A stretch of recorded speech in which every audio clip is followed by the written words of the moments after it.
Good morning and welcome to the first Asset Finance podcast brought to you by Finance Connect. This is the first in this new series that focuses on that part of our communities who deal with lenders and brokers working together to provide asset finance for SMEs. This podcast series will start in earnest in the new year, but we thought we'd get one under our belt before Christmas. And who better to choose here in the City of London than Richard Cameron, who was appointed this summer as the new head of Close Brothers Broker Solutions. Since he was appointed, Richard has clearly been very busy, and in October he organised a broker conference, a conference he invited me to come along to. He asked me to take part in some of the panels. It all took place in St George's Park, which is where the England football team train, so I even got to meet one or two of the football stars there, and that was great too. It was a really good day, filled with all the things that are important for brokers and lenders to discuss. Close explained their lending philosophy, why they were reorganising to form a specific division just for brokers. And I suppose more than anything else, they were seeking to reassure brokers that they were still important to them, regardless of all the things that are happening out there in the marketplace. There was bags of good humour and friendliness and some really great speakers. But it struck me as I listened to all the friendliness that the reality in asset finance might have been rather different.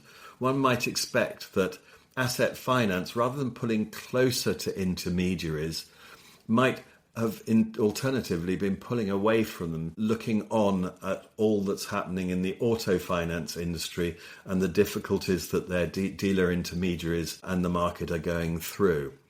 All of which, it seemed, gave me a great topic for my first podcast. So I wanted to find out from Richard, why does Close like its broker channel to market so much? It's investing more, not less in it. So I guess my opening question for you, Richard, is why is Close so interested in brokers now? And what was it that interested you in taking this role to head up the broker division at Close? Yeah, thanks, Ed, and thanks for letting me come along and speak to you today about that.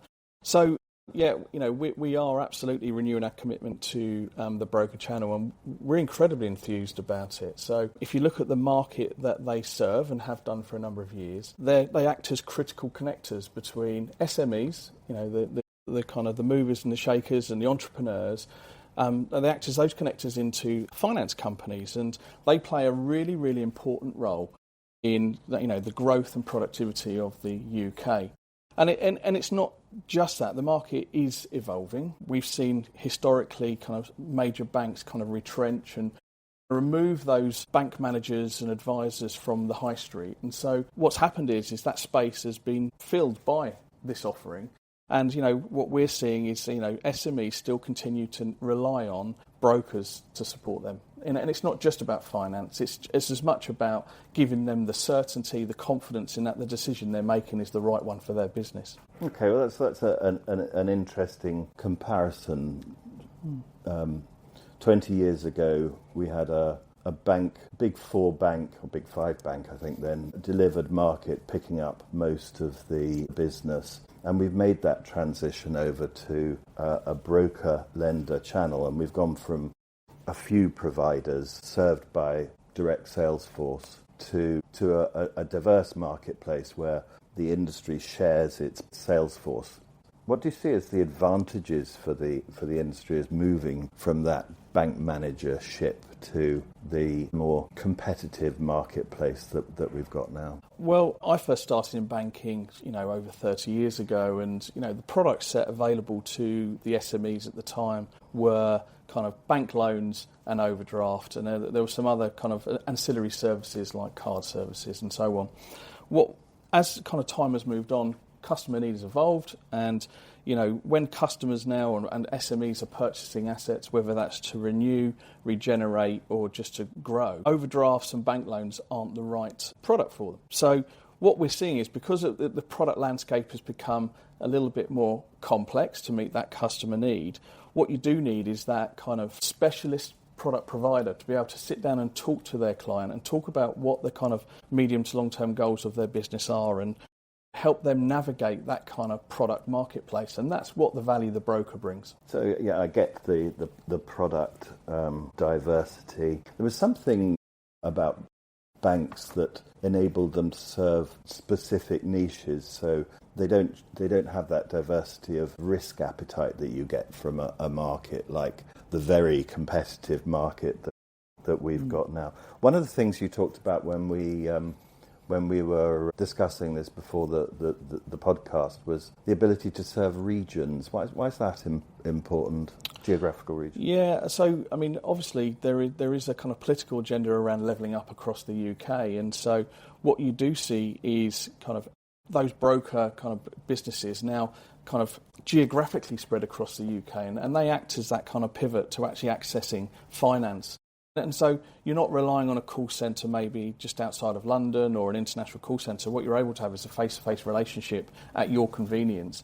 But that's up and down the UK. So again, we really believe that the brokers play a really kind of critical role in helping levelling up. Okay, so we've got underserved regions and the ability to serve regions. We've got product diversity. There's clearly the opportunity for brokers and lenders seeking to serve small markets to set up very quickly, and we've not seen banks perhaps perform in that sort of nimble way. Okay, so what about tech, Richard? Do you see that as an area that independents have some form of advantage over? Yeah, that's a really good question. So technology equals automation, and so if you look at SMEs, the plumber, the electrician, the companies that want to borrow, they're pretty time poor. They've got to serve their customers. Within that bracket are the brokers as well. Brokers are SMEs as well. And so they've got to kind of make sure that they utilise their time in the most cost-effective way. So technology does mean things can happen faster. When you're an incumbent and you have got a legacy system, that is very complex to upgrade or to renew or to re-platform. Some have done that and have done it with some success. But I think where the challenger banks have come through is not having that legacy, is being able to build fairly new. And so being able to meet that customer journey, to remove some of the kind of friction and the pain points, to kind of deliver at speed with consistency and efficiency. So brokers have real clarity over what the service levels are going to be for when they proper proposal in, but also they can kind of transform that confidence to the customer around delivery. And I guess that this market is about delivering high-quality customer experiences at scale, but cost-effectively, because this is a market that is challenged on its margins, and the ability to be able to use tech to deliver that's going to be really important. Yeah, look, we shouldn't be ashamed. We're all in business to make money, right? So we've got to make sure that we match that cost to serve to the opportunity that is presented and make sure that we win those customers' trust over time. There was some recent research done by the NACFB where I think 48% of those customers are returning to brokers for their next transaction. And what we're seeing is that kind of transaction-led relationship transforming to more of a relationship-led transaction. So, what technology will do, it will enable our brokers to serve customers in a far more relationship-led way, but remove some of the manual processes that they maybe have to sit and do, which they may see as non-value add. Okay, so one of the things you said to me when we were gearing up for this interview was that the broker market is now responsible for 60% of UK lending. I think those are figures that you've picked from the British Business Bank. Do you expect that to continue? And is that going to be driven by the ability of this market to meet customer needs in a progressively better way? Yes, I do. Broker plays that really critical role in matching their customer's need to the right funder. So, and that relationship really adds value to their customer. It really does, okay? But it's not just about price. It will be around credit appetite. It will be around structure of the transaction. And for some of the time, it may well be around the speed of the transaction. Sometimes we have to turn things around, faster than 24 hours. Brokers have a number of things to kind of contend with to understand where the best place to put this transaction is. But ultimately, that feeds through to the confidence in the SME, knowing they've got certainty around the availability of funding, which enables them to go and then focus on their customers. So certainty and speed are important. It's not all good news, is it, for this transition? I'm sort of tempted to think about Captain Mannering and his bank managership, and I think perhaps for that you can start to see some of the weaknesses of the the proposed bank manager role, but thinking about this business, of when you used to have your bank, it was pretty easy. If you wanted to get to access financial services, you went off to your bank manager and you asked him, how do I get some money to buy my Ferrari, or whatever it might be. And it's not so simple now. In fact, that was something that's been picked up by the FLA. It's a customer journey problem, isn't it? That there's this range of brokers and lenders out there that have all these things to offer, but the customers don't know which ones to select. How do you see that getting sorted out? The question is, how do you fix the customer journey? What we have seen is brokers evolving their business model to become multi-product. So a number of years ago, they were highly specialised in commercial mortgages, asset finance, working capital. But to retain that relationship and to serve the customer's needs through the lifetime of that customer, product variety now is becoming much more important to be able to retain that customer. So that's the number one thing, is we are starting to see some brokers diversify around their capability, which is really good news. That's a great point. The way that you fix this is that brokers become a one-stop shop, either virtually or actually providing Correct. those services or providing the network to other people. The risk is to the broker if they don't do that when the broker does have a need for working capital or some other form of acquisition like a property, they'll go and see another broker, and that broker might serve asset finance, and they lose that customer or the relationship's put at risk. Yes. With regards to But that's good for the customer. Absolutely. But we're also starting to see discussions with the BBB around maybe creating a one-stop shop, signposting customers and SMEs to where they can access finance. And we're also seeing that, the markets start to play a role in this. So the Guild of Professional Finance Brokers, which is starting to kind of surface up and gain traction and membership, is a really positive step around raising standards within our industry and being able to signpost SMEs to the Guild who want to access a broker that's kind of been vetted and has got the kind of badge or the certificate that says, actually, I'm actually really good at what I do here.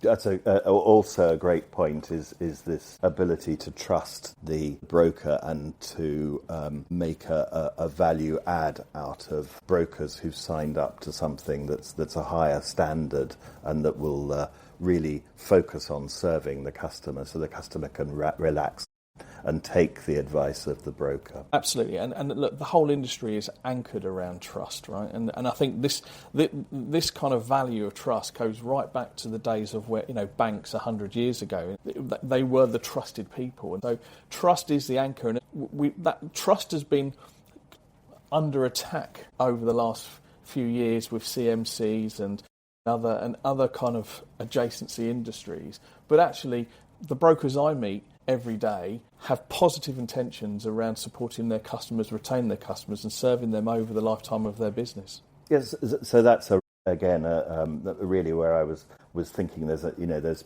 potentially, or maybe that there's a perception in the market that there's a problem around maintaining standards, but clearly it's easier if you have a direct sales team to listen into what they're saying on their calls and make sure that they're not just grabbing the sale, that they're looking after the customer properly.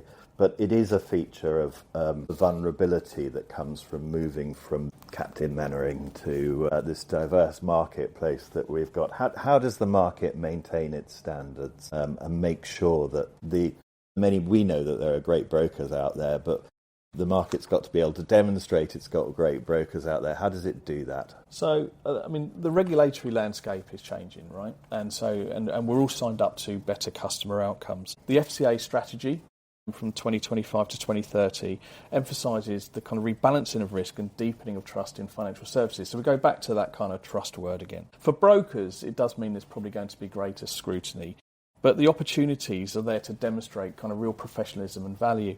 So, we've been working on the Broker Assurance Programme. It's a joint initiative with the NACFB and the FLA. And then what that's going to do is help streamline that compliance and kind of improve broker lending relationships. So what we're trying to do is effectively stay ahead of those regulatory changes. Does that all add cost into this? Because fundamentally, one of the benefits of this broker-lender channel is that you're sharing a sales force. You've got all these lenders out there, they're sharing the same. And that's an advantage because it's cheap. It's also an advantage because the broker can decide where to put the business, but it's cost effective. And then we're talking about adding layer upon layer of scrutiny on top of it. Is that a problem? Well, it's probably, the cost of getting stuff wrong, is very expensive. So is it cost effective? Well, we work alongside with our brokers. We work in partnership with the NACFB, the FLA, the FCA as well, because, there's a responsibility around those brokers becoming licensed and acting appropriately. So, this isn't a bad cost. This is about investing in our future and making sure that the customer outcome is the right one. Okay, I recognise that and see that as what's happening. What about the relationship problem? In some way, you've got brokers who have set up to make transactions happen. And when they make those transactions happen, they get rewarded for it. And it's not like Mr. Mannering, Captain Mannering, because he's sitting in his room and he's there to serve the customers. And in fact, Captain Mannering didn't really care whether he got the sale or not. He got paid anyway. He was there to serve his customers. So there's a sort of fundamental difference I'm trying to point at in my slightly fumbling Dad's Army way, which is that in some way the old bank system was set up as a relationship business, whereas the broker-lender thing focuses on transaction because it's all about grabbing the deal. It's all about making this deal happen now. Is that the case, and will it always be the case? No. So, if we go back, if you look at the PPI scandal, banks didn't quite get it right, okay? And so, and whilst the bank managers were paid, they were certainly incentivized, and it led to kind of bad customer outcomes, and a major redress scheme came in. With regards to brokers, so I think one of the words that's been demonised over the last year or two is the word commission. Now, and I do take exception to that because our brokers are SMEs, and what they're paid for what they do is effectively a gross income. It's an income that enables them to serve their customer, pay for their compliance, invest in their systems, pay their people, and make a profit. So, commission over the last year has been seen as almost like this gross fixed amount of money that goes in straight into their back pocket. But these brokers are sizable businesses now, right? They employ lots of people. And so one of the benefits, I think, to banks is that we're outsourcing our distribution channel to a group of professionals that can get us access to the SMEs. Our responsibility is to make sure that we look after our brokers and we provide them with that service that gives them, again, that confidence in serving their customer, but also making sure that the customer outcome is right so that we continue to build that trust with the whole ecosystem of both customer and broker. But the fact remains that they're still rewarded for the transaction when perhaps there should be some longer reward for them. Many, many years ago, a major bank had a SME high street kind of footprint across all of its branches and wanted to start charging a monthly kind of retainer for relationship banking. And when they implemented this, what they quickly found out was that the customer base weren't prepared to pay it. So, and had to roll back on that strategy pretty quickly. So I guess what we need to do is kind of really get to understand what does the SME want. Now, there is a lot of discussion in the marketplace around how brokers are paid, and what we need to make sure is that we continue to keep the flow of finance going to SMEs. So many of the SMEs don't have the upfront cost of a broker or for anyone. So if we kind of strip back at kind of the commission and the gross income paid, if they were to pay a fee up front, many SMEs don't have that fee, and their preference is to put the fee across the term of the agreement. So I do see us continue to challenge ourselves, best of how do we serve the market, how do SMEs access finance and pay for that service. We are seeing some brokers offer a fee up front, or they can pay for the fee over the agreement, and it'll be interesting to see how that gets adopted within the marketplace. But I think when we're seeing customers who want to finance an asset, they're under increased cost around employment, energy costs, regulation, and so adding another cost on top of that to access finance might actually restrict the flow of credit to SMEs. Would it be an advantage for the lenders to release the commission to the brokers over the lifetime of the contract? Is that something that you might consider? So again, we're in discussions with brokers around that model. That is a slight shift for brokers because much of their cost base is probably predicated on the money up front. Is the transition's harder? But they're trying to balance around, look, if I want to sell my brokerage in 5-10 years' time, if there's no endowment income coming into that brokerage, that has a material impact on the enterprise value of the business.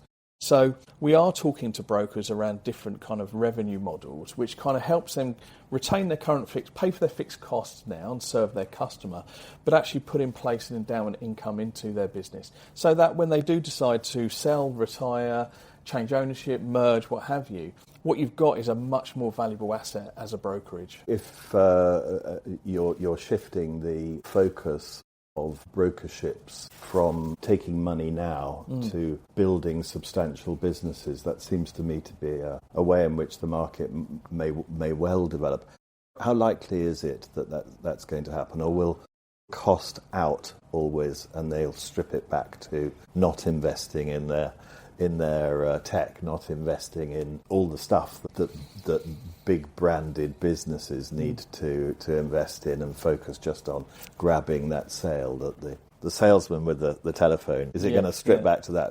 Which way do you think it's going to go? Do you genuinely think that it will move to that sort of model where they're building brands, buying and selling brokerships? Let me tell you exactly where I think it's going to go. So I think it's going to be a blend. As I said just a moment ago, the brokerages have a fixed cost, and they can't kind of spread that cost over the term of the agreement. They have to pay it up front. So people's wages, lighting, technology, compliance, and all those things. But what they will start to do is to start blending in some of that endowment income. So we are, there's active conversations across the industry in adopting that model. It won't happen overnight, but, we are seeing clear intentions to move towards that. How big a problem is it that brokers won't invest in all this tech that you're buying into? Well, we are seeing brokers invest into tech, and we commissioned a poll of 500 brokers just recently, and it was done anonymously, so they wouldn't have known it had come from Close Brothers. What was really interesting, it came back through the responses, was 71% of brokers believe AI will have an impact on their business. 74% of brokers are looking to incorporate AI into their processes. 64% believe AI offers opportunities for growth and employment. What we are seeing is the adoption of technology into systems. It's not straightforward. It's not 20 years ago where you could pop into PC World and buy a CD-ROM off a shelf, plug it into your PC and off you go. And I would also say as industry, we don't help ourselves with the adoption of technology because of the product complexity we have.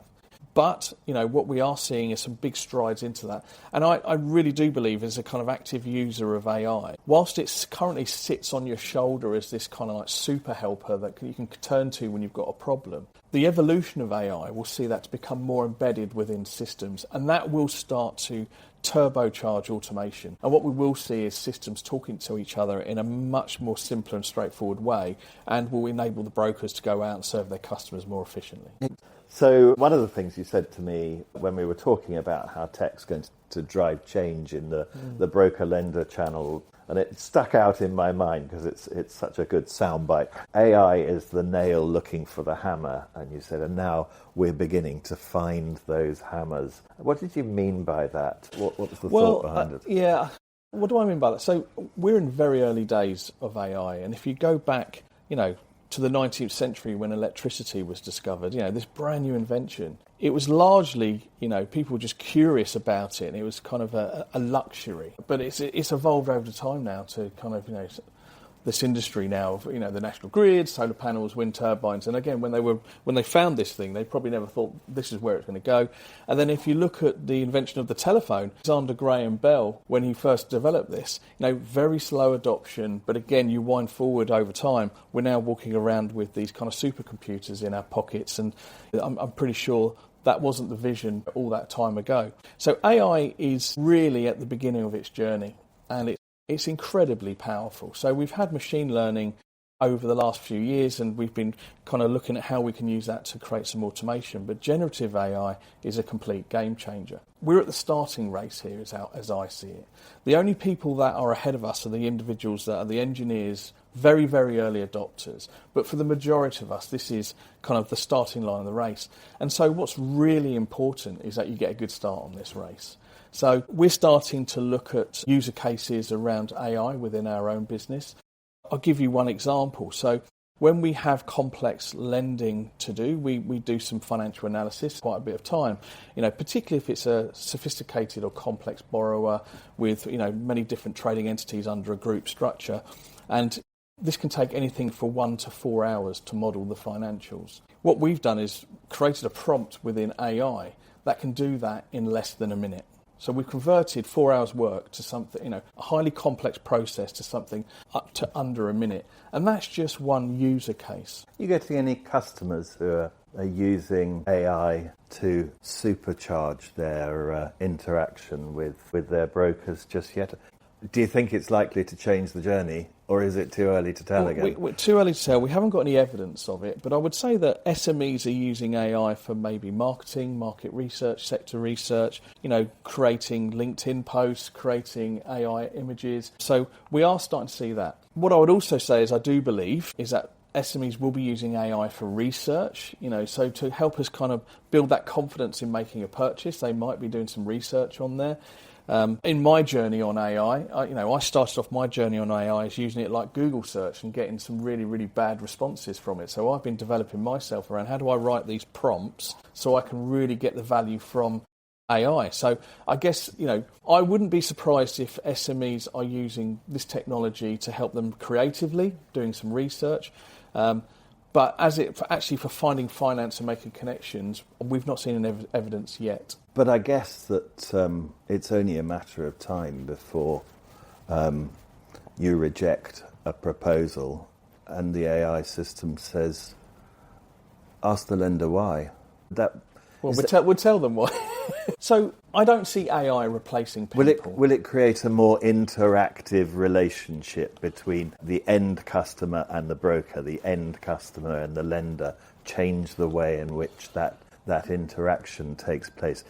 Is this sort of generative AI, which at the heart of it is generally about communication, is it going to change the nature of what you do? You're no longer going to be checking stuff, are you? You're going because the AI is going to gather all the information and put it into whatever pack you want it to and hand it on. And it seems to me then what's left might well be this conversation, this interactive world. And I think that's where you think the market's going. It's towards this more interactive, bespoke world where customers' needs are going to be met more and more. Nobody can predict 5 years ahead and articulately say this is how it's going to work. Where I do see some benefits of AI in the short term is serving customers in life. So we're already starting to see some chatbots and other kind of implementations and user cases that serve customers in life that makes it much more efficient to, say, change their address, get an early settlement, maybe do a novation.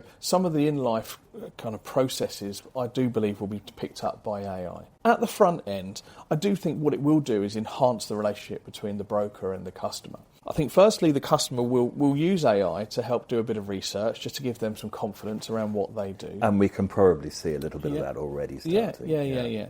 But I don't think we've got trust in AI yet. So you kind of hear something like, AI is very capable of hallucinating, okay? I was doing some stuff on AI just around when your next summer conference is for next year, and, I've got 3 dates back. So what does come back isn't always accurate. But what I will say is it will support people in kind of doing some research, building on their knowledge and capability. But what I do think is that human interaction will remain. So I guess that's a case point which I felt for us, which is somebody wants to ask ChatGPT when our next conference is, and ChatGPT doesn't know the answer. And the read across into the broker world is that somebody wants to know which broker is a specialist for my need. It's not very easy to get that information as things stand. Do you think that brokers should start to think about how they optimize that so that they can make sure that if somebody says, which lender should I, as a media company, go to, that they communicate those specialisms? And does that mean, in turn, that if you don't get on, you don't have a specialism, you don't get selected. Do you see a change in the way that the market goes there? I do. What we did see is with the adoption of the internet and searching on the internet, you had kind of SEO or search engine optimization. So you typically curate your web page and the content you put into the market to be able to track kind of searches that come through. I guess AI is that next step further on, being more advanced. I guess what I'm not clear on is if you search for a broker, will it just give you a geographical? Will it anchor around maybe an association like the Professional Guild of Finance Brokers? I think what's important is, as a brokerage, is that you remain relevant, you have an online presence, and that you're always kind of presenting yourself in the way, with case studies and other stuff, so that if there is a search adopted, you're much more likely to be kind of presented as one of the options. Of course, the fear that some brokers will have when they're investing in this sort of technology is it's not about now and next, it's about where all this stuff's going. And I was chatting to people the other night where they were earlier in their career. I guess I don't need to worry about these things, and saying, well, which of these jobs are going to continue. Is a broker's going to get disintermediated by all this technology? Are they going to be taken out of the loop? How do they stop it? In my opinion, not in the short to medium term. In 20 years' time, perhaps. But, even my 14-year-old daughter, who is very creative, loves her artwork, despises AI. She thinks it's an attack on creativity in the creative market, and so she won't use it. So, will it completely revolutionise our lives? Perhaps. Will it completely remove brokers? No. I still believe this is going to be an enabler, not a replacement, and people still buy people. So people by people is the big message. So the co-pilot role that supercharges the person, so that the broker can serve their customers better, you see as the long term. Well, thank you very much for joining us for this first podcast of our UK asset finance industry webcast. Over the coming months, we'll continue to bring together leaders, innovators and influencers to examine the challenges and opportunities shaping our sector. If you're a lender interested in appearing on a future episode, or a listener with a great idea for a topic we should cover, I'd love to hear from you. Drop me an email at edwardpeck@finance-connect.com. This series is here to spark honest conversations, share practical insights, and help the industry think more clearly about where we go next. At a time when government, at least in theory, is prioritising economic growth, we'll be taking a clear-eyed look at the strengths and weaknesses of our industry.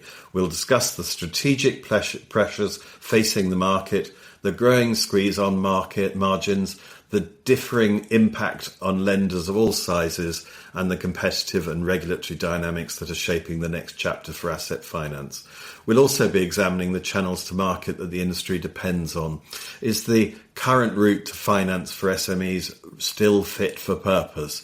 Do business owners really know where to turn to first? And what does the increasing scrutiny of the broker model from regulators and at times the court mean for the future of intermediation in the unregulated segment? Technology will be another key theme. We'll explore how digital infrastructure, automation and data-driven innovation are reshaping everything from underwriting to customer experience, and what that means for lenders striving to stay competitive.